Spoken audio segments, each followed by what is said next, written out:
Nak! Sus, Ginoo, Nay! Anak, sorry naman.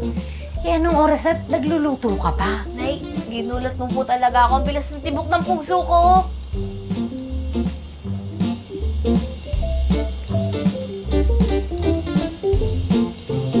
May problema ba, anak? Problema po? Ba't mo naman po naisip yan? Walang problema. Baka akala mo hindi ko napapansin. Nakikita kaya kita sa kwarto, hindi ka makatulog. Wala ka na naman sa sarili mo.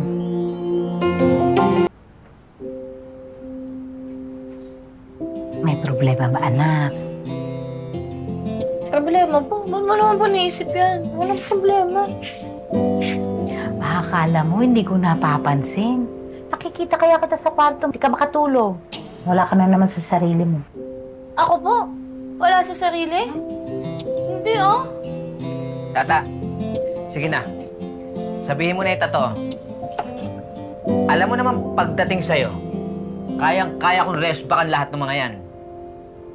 Sabihin mo sa akin, sino ang nangungursunada sa'yo?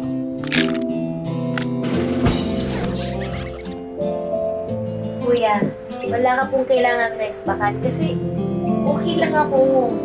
Nay, kuya, okay lang ako, promise. Tikman ko nga. Sarap yan, Nay. Sige.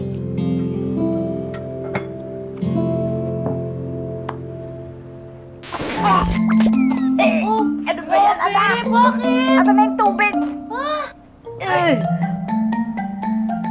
Anak, paano mo naman sasabihin walang problema? Imbis na asin ang ilagay mo, asukal. Asukan! Tikman mo nga! Tikman mo!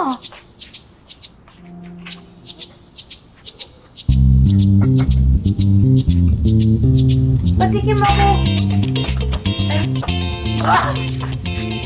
Tata, ngayon lang ako nakatikim ng minatamis na isda. Ano yan? Member na media? Ano namang media? Media? Media Petis. Ang tamis eh.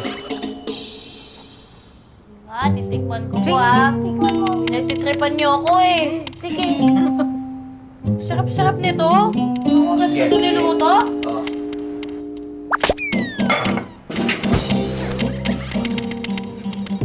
Sorry naman, ulitin ko na lang.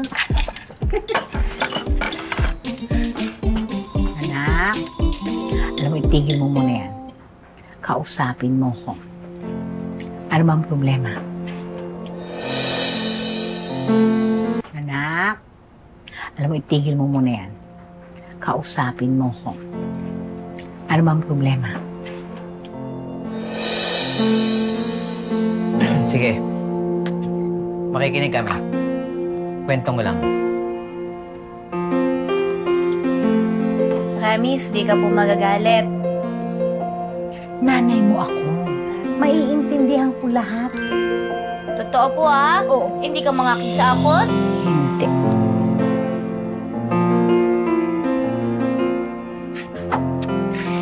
Kasi, Nay, Hmm. sinungaling po ako sa iyo sa inyo. Pati sa sarili ko. Di ba lagi ko po sinasabi na, hindi, wala. Anong ibig mo sabihin sa hindi? Ano yung wala? Hindi kita maintindihan, anak. Nawala akong nararamdaman sa kanya. Oh, Na hindi ko siya gusto. oh. Na ayoko sa kanya. Pero Nay, habang tumatagal nararamdaman ko na parang nahulog na yung loob ko sa kanya eh. Sino nga, anak? Sino siya? Si Sir Francis!